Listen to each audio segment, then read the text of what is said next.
नमस्कार, मैं हूं आपके साथ रोहित और आप देख रहे हैं एनएफ न्यूज। महाराष्ट्र में विधानसभा चुनाव का बहुत जल्द ऐलान होने वाला है। साल के अंत तक वहां पर चुनाव कराया जा सकता है। ऐसे में गठबंधन के लेकर तमाम चर्चाएं महाराष्ट्र में हो रही हैं। एक तरफ एनडीए है तो दूसरी तरफ बीजेपी के नेतृत्व वाला गठबंधन है। लेकिन अब एनडीए गठबंधन जिसमें कांग्रेस है, एनसीपी शरद गुट है और इसके अलावा उद्धव ठाकरे की शिवसेना है, वो शामिल हैं और छोटी मोटी पार्टियां भी साथ में वहां पर चुनाव लड़ रही हैं।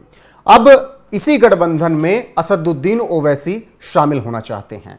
अक्सर असदुद्दीन ओवैसी पर यह आरोप लगता है कि वो बीजेपी की बी टीम है। कांग्रेस और तमाम विरोधी दल उन पर यह आरोप लगाते हैं। वहीं बीजेपी का कहना है कि ओवैसी कांग्रेस की बी टीम है। लेकिन जिस तरीके से अब ओवैसी ने दांव चला है उससे तो यही लग रहा है कि ओवैसी और एआईएमआईएम कांग्रेस की बी टीम है, क्योंकि असदुद्दीन ओवैसी महाराष्ट्र में गठबंधन करना चाहते हैं और एनडीए में शामिल होना चाहते हैं। आपको बता दें कि महाराष्ट्र में विधानसभा चुनाव को लेकर जल्द ही ऐलान हो सकता है। जम्मू कश्मीर और हरियाणा के चुनावी नतीजे जो 8 अक्टूबर को आने हैं, उसके बाद इन राज्यों में चुनाव का ऐलान किया जा सकता है, जिसमें महाराष्ट्र और झारखंड शामिल होगा और हो सकता है कि और जो राज्य जिसमें बिहार और दिल्ली भी हैं उनके भी चुनाव का ऐलान कर दिया जाए। लेकिन इस वक्त सबसे ज्यादा नजरें बनी हुई हैं महाराष्ट्र पे, क्योंकि महाराष्ट्र में अब राजनीतिक उथल पुथल बहुत तेजी से हो रही है। महाराष्ट्र विधानसभा चुनाव की तारीखों के ऐलान से पहले राजनीतिक दल अब गठबंधन बनाने की कोशिश कर रहे हैं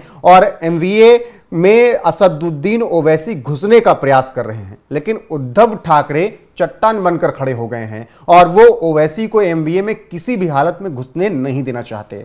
वहीं शरद पवार की एनसीपी और कांग्रेस ने अभी चुप्पी साध रखी है इस पूरे मामले पर। आपको बता दें कि गठबंधन में सीट बंटवारे को लेकर लगातार विवाद होते ही रहे हैं। इसी बीच चर्चा है कि असदुद्दीन ओवैसी की पार्टी एआईएमआईएम महाविकास अघाड़ी गठबंधन में शामिल होना चाहती है। खबरों के अनुसार उद्धव ठाकरे गुट की शिवसेना यूबीटी ने ओवैसी की पार्टी से गठबंधन नहीं करने के लिए अपने साथियों को कह दिया है और बता दिया है कि ओवैसी अगर आएंगे तो वो भी सीट मांगेंगे, जिसकी वजह से दिक्कतें बढ़ सकती हैं, क्योंकि ओवैसी तमाम ऐसी सीटों पर चुनाव लड़ना चाहते हैं जहां पर उनका जनाधार मजबूत नजर आ रहा है। जानकारी के अनुसार ओवैसी की पार्टी ने महाविकास अघाड़ी को 28 सीटों की लिस्ट दी है। ये सभी 28 सीटें मुस्लिम बहुल इलाके की हैं या फिर यहां पर मुस्लिम मतदाता निर्णायक भूमिका निभाते हैं और यहां से ओवैसी की पार्टी चुनाव लड़ना चाहती है। मतलब कि सीटें बटेंगी, इसीलिए उद्धव ठाकरे चाहते हैं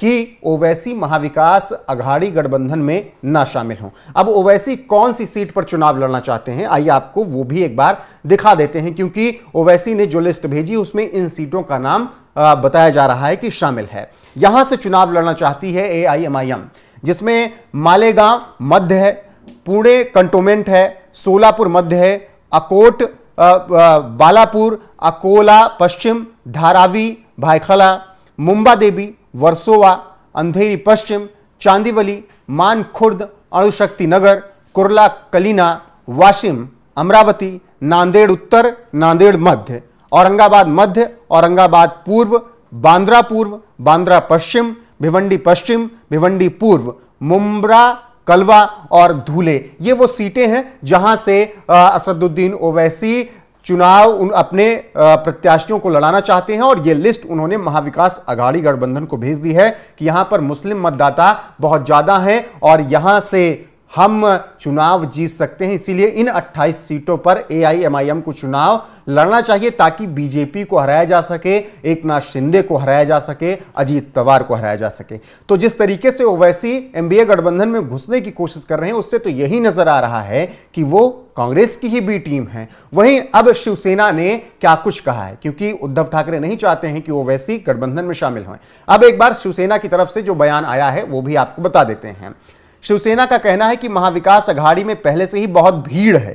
कांग्रेस, एनसीपी शरद पवार गुट, शिवसेना यूबीटी के अलावा समाजवादी पार्टी, कम्युनिस्ट पार्टी के दोनों दल, रिपब्लिकन संगठन महाविकास अघाड़ी में शामिल हैं। ऐसे में नए दल के लिए कोई जगह नहीं है। तो यह शिवसेना यूबीटी की तरफ से कहा गया है जब उद्धव ठाकरे मतलब उनकी तरफ से यह बयान आया है। ऐसे में अब ओवैसी का एनडीए में शामिल होना तो बेहद मुश्किल नजर आ रहा है। आपको बता दें कि महाराष्ट्र में राजनीतिक हलचल बेहद तेज है और वहां पर गठबंधन दोनों तरफ से बनाया जा रहा है। एक तरफ बीजेपी के नेतृत्व में एकनाथ शिंदे की शिवसेना है, जो कि असली शिवसेना है। शरद पवार एक तरफ अपनी एनसीपी लेकर शामिल हैं एमवीए में, तो दूसरी तरफ अजीत पवार बीजेपी के साथ हैं एनसीपी के साथ।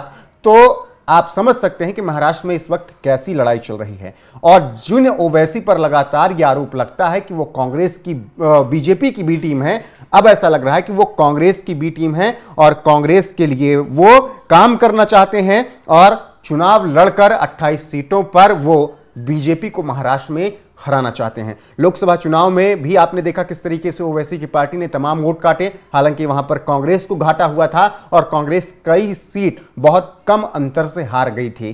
तो अब देखना दिलचस्प होगा कि क्या ओवैसी को शामिल किया जाता है एनडीए गठबंधन में या फिर नहीं। बहरहाल उद्धव ठाकरे मना कर रहे हैं और कह रहे हैं कि भीड़ बहुत है, ऐसे में ओवैसी की नो एंट्री है एनडीए गठबंधन में। फिलहाल आपका इस खबर पर क्या कुछ कहना है, अपनी राय कमेंट कर हमें जरूर बताएं। वीडियो को शेयर करें, लाइक करें, चैनल को सब्सक्राइब करें और बने रहें हमारे साथ। नमस्कार।